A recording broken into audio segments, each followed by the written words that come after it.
Thomas Tuchel has confirmed his 26-man squad for the 2026 World Cup. And he's left out a few vital players in no in England fans' opinions and my opinions.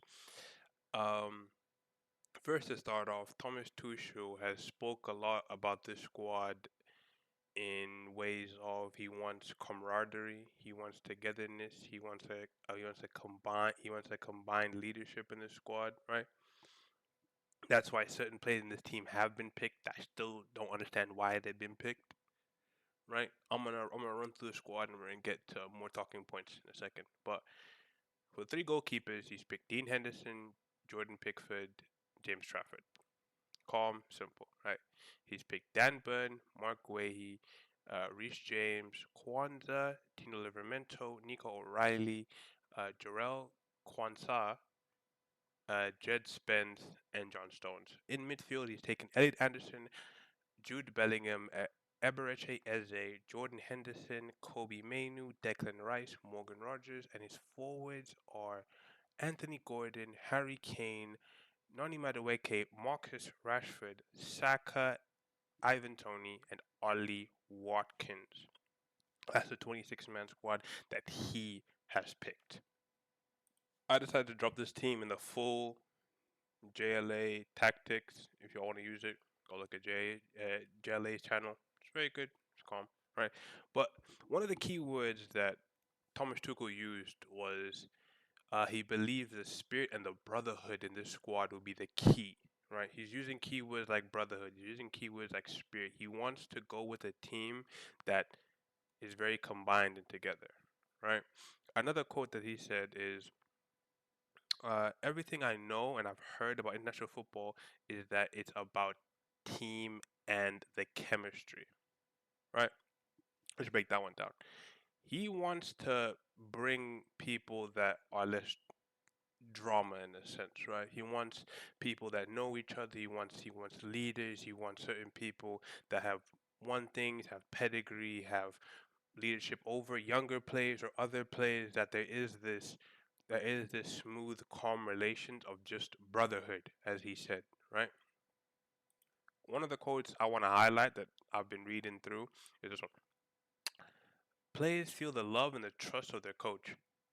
And if they are doubts, they don't play at the same level.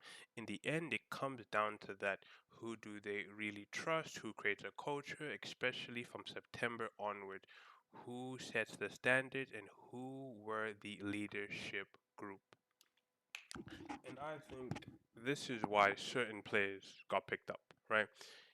He's gone through and tried to pick a combination of not just the 26 best talents in England, but the 26 best players, and also the 26 best players that get together, and certain players that are good leaders, certain players that have played that are good at playing certain roles, like you said here. Where is it? Uh, a lot of thinking went through the soft factors, getting the chemistry right. It is important that each player knows their role, and we picked a very balanced squad. He made sure that he wanted people to know that yes, you're all great players, you're all good players, but there's head honchos, there's guys that are going to play every game, there are guys that are going to get rotated, and there are guys that have to come off the bench, and there are going to be guys that don't play anything, that don't play any game. One of the quotes in basketball was Tyrese Halliburton on LeBron's podcast. He said that in the Olympic Games, he understood that he's not going to play a single game, and he was okay with that. And Thomas Tuchel understood that not every player is going to get to play, and he made sure that he got the players that that were comfortable with not playing, that were comfortable with just sitting on the bench and relaxing and chilling the whole time, right? And going from that sentiment, this is now the the big question where big names included or not included in the World Cup squad are Cole Palmer, Phil Foden, Trent Alexander-Arnold, and Harry Maguire. Right? If we can go back to the tactics board, meaning that he's taken out Trent to play Jed Spence. He's really enjoyed Jed Spence, he's picked him a lot in the international games, and he enjoys wanting Jed Spence to play. Right? He's picked Morgan Rogers. Morgan Rogers has had a better season than Cole Palmer. We can all say that, right? AJ has probably had a better season than Cole Palmer, right? Madueke, I don't think so, right? These guys, there's there's certain selections I think that he's picked off the comfortability that he trusts these guys to go into battle with, and that's what a coach wants to do. A coach wants to bring players that he trusts automatically, right? And I think the selection of Jordan Henderson, right? This is the one I want to focus on for this moment in time. Jordan Henderson being selected. Jordan Henderson always finds a way into an England squad, and people always go on to say about he's on for leadership, he's on to help the young guys. Where this is, I think this is Livermento's first World Cup, Nico Riley's first World Cup, Morgan Rogers, Noni Madueke, Jed Spence, Jordan Trafford as well. I think these are all these players' first World Cup, and having a guy like Jordan Henderson that's won a Champions League, has won the Premier League, has been to England multiple times, that's captained one of the biggest clubs in English history, helps. But in that same sentiment, I think if you want to bring Jordan Henderson, you can bring him on as a coach. I think you can bring him on. You can find a coaching position that you can bring Jordan Henderson on, where we don't have to get rid of Jordan Henderson for the likes of Adam Wharton.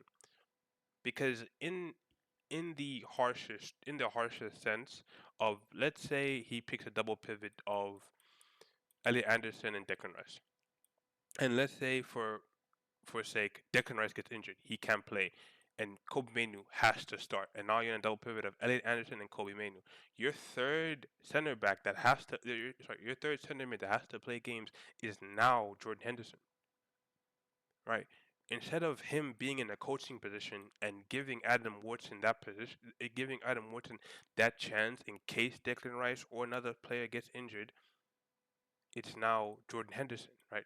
Now Jordan Henderson has to be one of your three midfielders or one of your three midfielders that has to sub onto a game, right? If Kobe Mainoo gets tired, if Ellen Anderson gets tired, you have to now trust on the hopes of Jordan Henderson playing against Spain, Jordan Henderson playing against Portugal, playing against Argentina, playing against an elite nation where you're going to need m- midfield excellence, right? And another thing that he talked about was roles, right? And I understand roles. Roles, a lot of great teams in sports history, forget just football, in sports history, they have roles, especially deep roles off the bench, where obviously your big name players are going to make plays. Harry Kane, Jude Bellingham, Saka, Rashford, John Stones, Pickford, Declan Rice, all your big name players are going to make plays.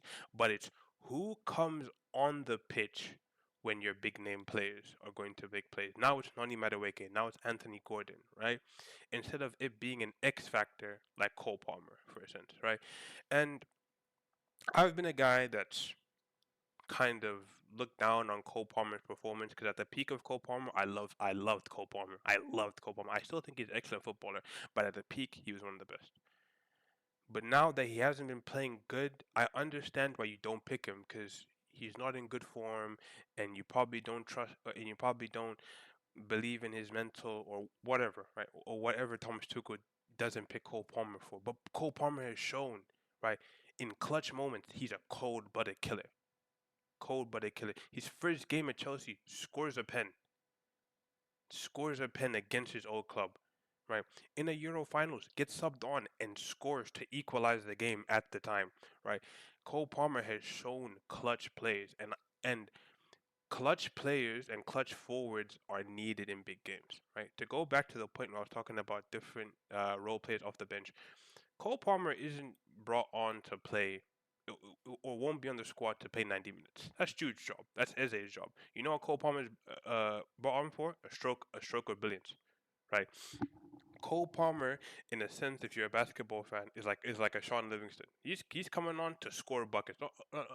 Sorry, not a Sean Livingston in a sense, but like a Lou Williams, Jamal Crawford.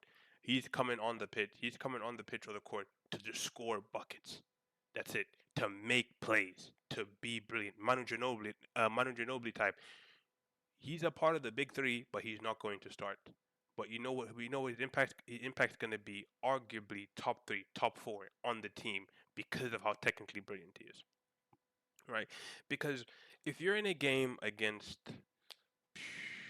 Germany, Portugal, Argentina, Spain, against a top nation, you need brilliant and you need players that have been in big games.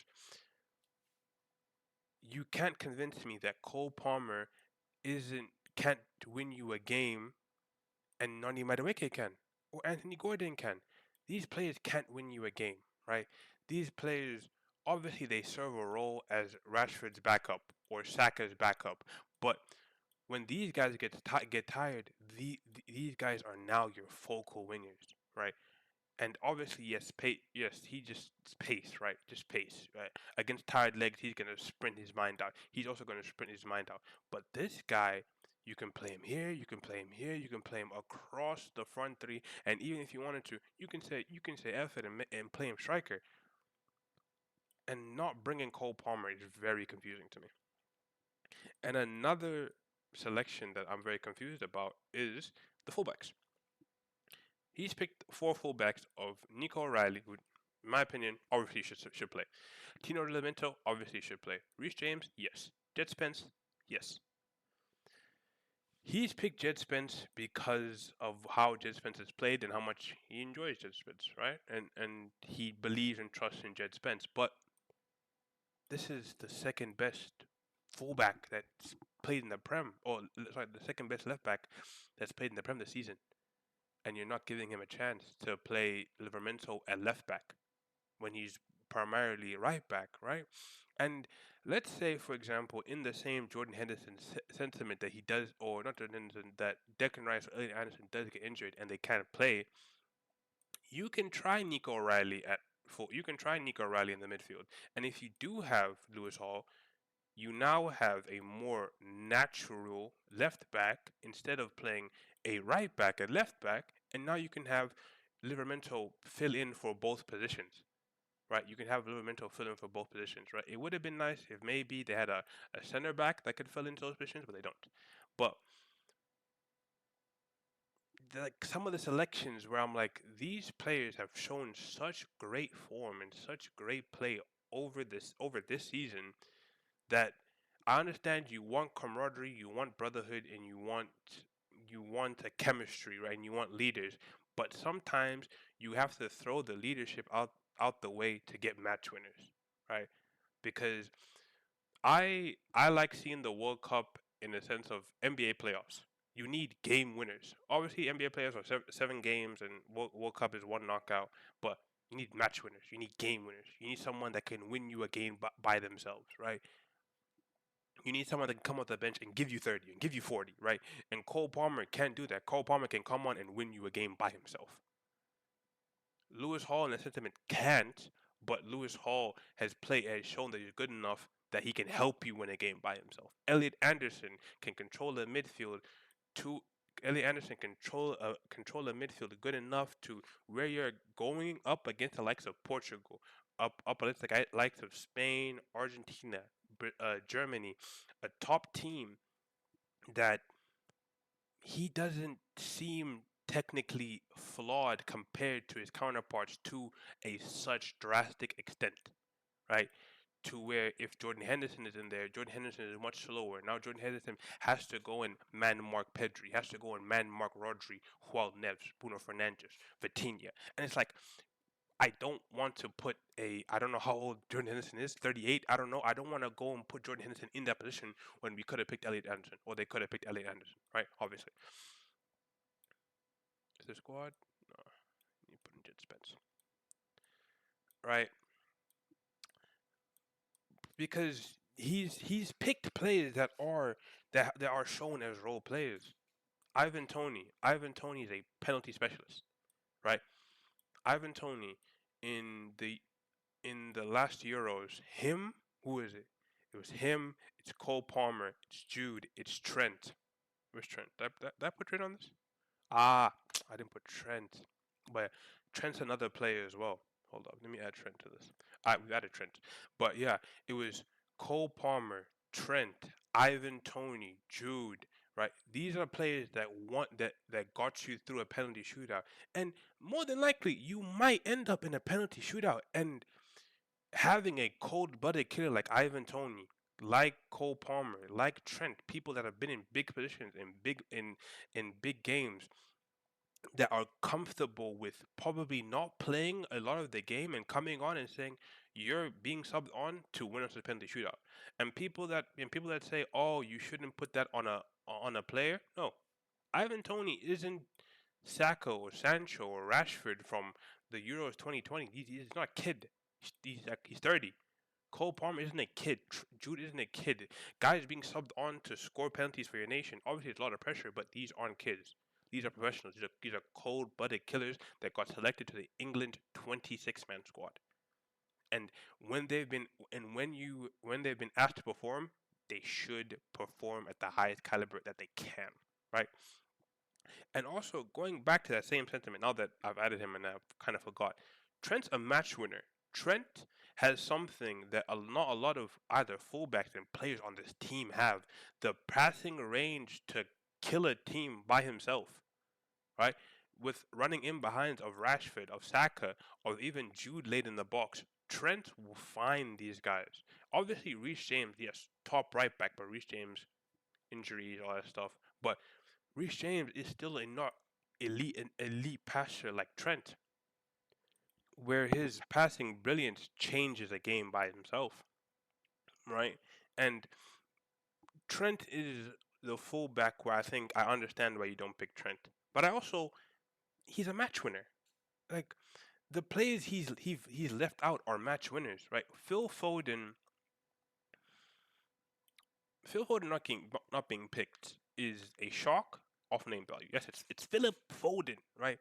The prodigal son of City helped them win a Champions League. No, sorry, helped them win a Premier League by himself one season, right? The prodigal son. But Phil Foden hasn't been that Phil Foden in 2 years. He hasn't been the Phil Foden that we all expect, and we all seem to say that he's the most technically gifted player England's ever had. We haven't seen that guy in years,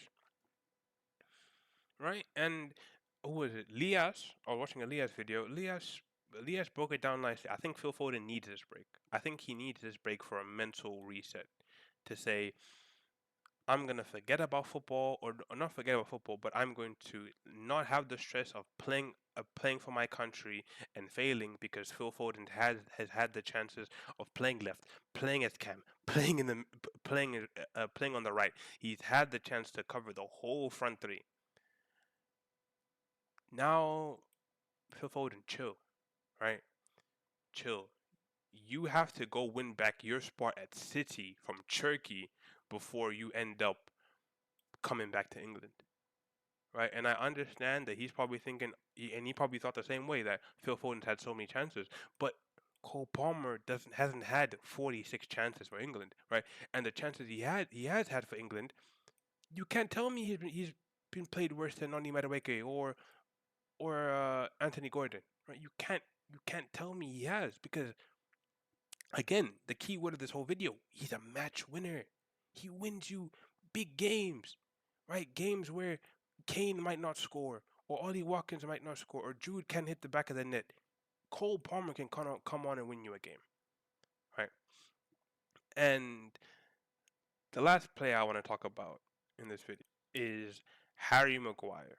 Harry Maguire, one of England's best performing players internationally, obviously has had bad runs at Man United, but I think recently he's played excellent. Right? I think recently he's played so good that you could pick him over Kwanzaa, because Kwanzaa's not gonna get game time in this sense, right? And Harry Maguire brings a threat to a game in set pieces, right? And set pieces, I can't remember who said it, but I think someone probably said it. Set pieces win you big games. Set pieces help you win big games. Corners, free kicks, these type of things help you win big games. And when you have a great set piece that like Harry Maguire on the pitch, who probably won't start because he will go with either John. You will go with the three of John Stones, Kwanzaa, and Marguerite, right? In this three people, right? These three might rotate between those two spots, but Harry Maguire has a specialist ability to help you win set pieces, right? And if I can pull up the Harry Maguire tweet, one sec. Harry Maguire, after probably finding out the day before the full team gets announced that he won't be picked, comes out on Twitter and says, "I was confident I could have played a major part this summer for my country after the season I've had. I've been left out shocked and gutted by the decision. I love nothing more than putting the shirt on and representing my country over the years. I wish the players all the best this summer. I wish the players all the best." This is burnt bridges. This is I don't. Harry Maguire might retire from playing for England, but I don't think he'll get picked ever again by Thomas Tuchel. If Thomas Tuchel stays, I don't think he'll ever get picked ever again. There is obviously a not a conflict, but a non-understanding between him and Thomas Tuchel of why he didn't get picked, and him saying, I wish the players best." Because most time when people get left out, they'll probably say, "I wish the nation, I wish the coaching staff and the players the best of luck this summer. Bring it home." He just says, "I miss the players," or "I wish the players the best," meaning that Harry Maguire will most likely not play for England ever again. Tough, right? It's tough. But to get back to the squad, this is the squad. This is the squad Thomas Tuchel has picked. The 26-man squad for England. This squad probably has the most drama out of every single team that's been made. Thomas Tuchel, right? England have made it to finals with um, Southgate, and they brought in Thomas Tuchel because Thomas Tuchel is a great knockout competition coach. It's a knockout competition. You've picked your guys, you've backed your boys, and this is your chance to go and win the whole thing. And I think if he doesn't make a semifinal, England fans will call for his head to get kicked out. One, because of the players he picked, and two, because they England fans want nothing more than to win. But that's it. That's it for the video. If you have different thoughts of the team I've picked or the team that he's picked, tell me why. If you agree with my points, tell me why. If you don't, tell me why. Because at the end of the day, we're all here to learn more about ball. If you did enjoy the video, like, subscribe, share it to somebody, comment as much as you can because you can always comment regardless of the video. Thank you.